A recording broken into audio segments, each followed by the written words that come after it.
just wanted to cover something I've been wanting to for quite some time, Tartaria and the Cabbage Patch Kids.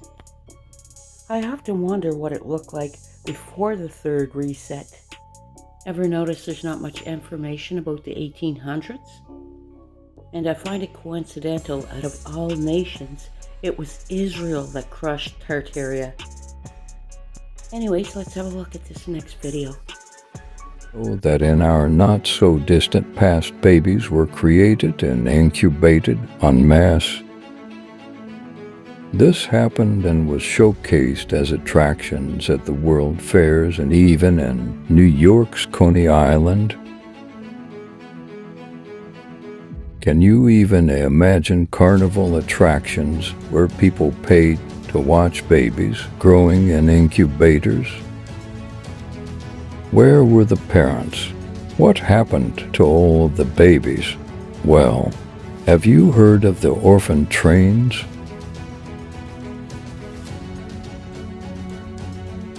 They were packed off and shipped out west to help repopulate the great Tartarian cities found abandoned across the land.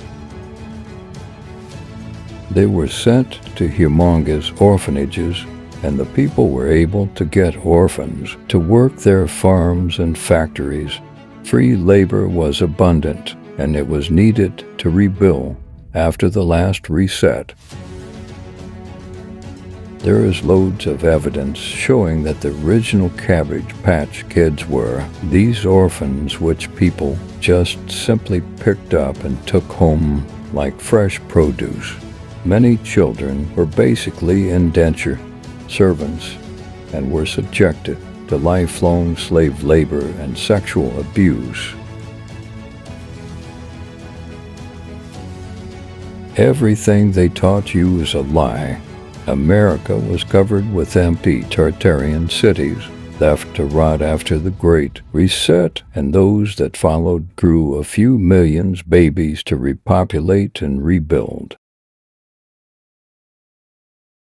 They dug out those cities and started over, researched Tartaria, and asked questions. The question is, where did all of the history go? Take a look at this building. It had a dome larger than the US Capitol, and 60 years after completion, it was razed, meaning destroyed. Demons built the lost city of Tartaria. We all know that Noah's flood was sent to rid the world of evil. But the question is, what kind of evil? Well, you see, legend has it that before the flood, demons or fallen angels came down to the earth to cause chaos by giving them something that they didn't have: knowledge. For a period of 1600 years, humans who possessed the knowledge from these fallen angels had access to advanced technologies that not only helped them conquer the world, but build empires. Interestingly enough, the legend of Tartaria also speaks of a society who had access to advanced technology and knowledge that somehow disappeared overnight because of something called the mud floods. Furthermore, a 2,000-year-old book called the Book of Jubilees was later released on the life of Noah after the flood. And it was even written that the children of Noah will claim the ruins of once great palaces for themselves, building their empire on what was already there. Could this just be the tip of the iceberg to the story of humanity as we know it? And is it possible that This kind of looks like Walt Disney, but let's take a look at what Walt Disney did. Where did the story of the stork come from? It's an image as old as time. A baby swaddled in white, delivered by the stork.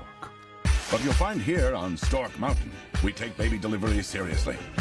I'm here to finally unveil our new and improved human infant production facility.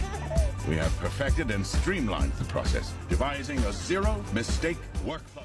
The story of the stork was popularized by Hans Christian Andersen, which in turn Walt Disney would have used and utilized. Both accounts of the tale most likely came from the Cabbage Patch Kids and the orphan trains. Mail order babies and children. And here's proof from old postcards that this actually happened. So this is the babies and trains category. It's not just cabbages. That's what's so fascinating. 1909. They also have these babies being shipped or transferred on trains. Cool. Yep, this is a baby farm. The Farm of Babies. Let's see. 1921 is the postmark. So there's actually a lot more of these, but this is the only one that we have in our collection. Like a lot of them on a farm being incubated. So yeah, this is the stork water baby category. Let's look at this one for a little bit longer. Go back to the front. Yeah, they're kind of all grouped up here. Very strange. This one is a crazy one. I probably already brought it up, but this is the one where on the back, it's basically saying to hurry up and make an order. Let me see if I can show you.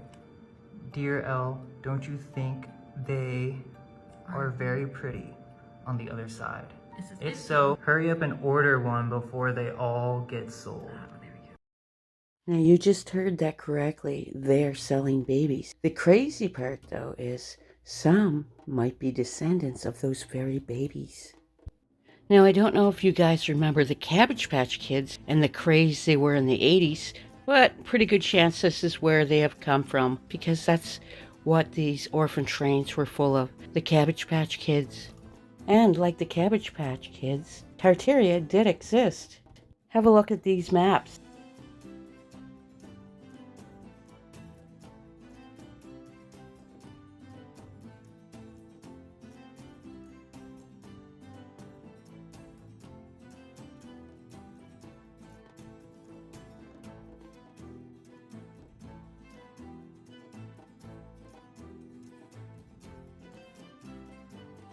I've clearly provided quite a bit of evidence as to these Cabbage Patch Kids and Tartaria, but moving forward, let's see what's for our future, because there's nothing new under the sun.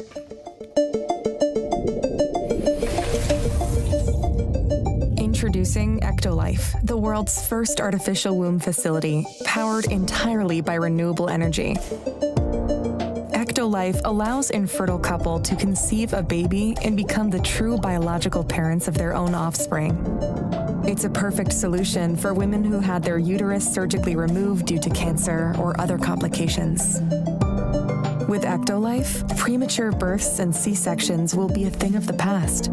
Ectolife is designed to help countries that are suffering from severe population decline, including Japan, Bulgaria, South Korea, and many others. The facility features 75 highly equipped labs. Each state-of-the-art lab can accommodate up to 400 growth pods or artificial wombs. Every pod is designed to replicate the exact conditions that exist inside the mother's uterus. A single building can incubate up to 30,000 lab-grown babies per year. Ectolife allows your baby to develop in an infection-free environment. The pods are made of materials that prevent germs from sticking to their surfaces. Every growth pod features sensors that can monitor your baby's vital signs, including heartbeat, temperature, blood pressure, breathing rate, and oxygen saturation. The artificial intelligence-based system also monitors the physical features of your baby and reports any potential genetic abnormalities.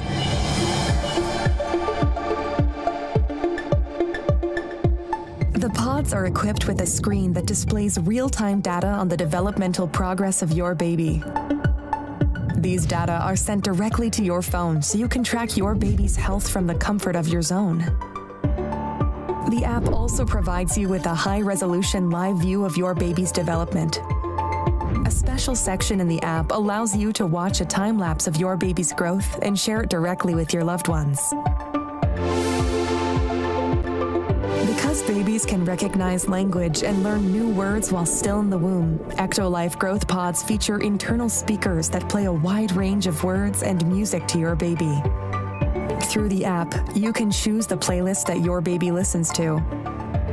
You can also directly sing to your baby and make them familiar with your voice before birth. Our King Jesus didn't bring us this far to abandon us now. You were called, you were chosen. You were knit together in your mother's wombs, fearfully and wonderfully made. We are called to serve. King Jesus bless you all.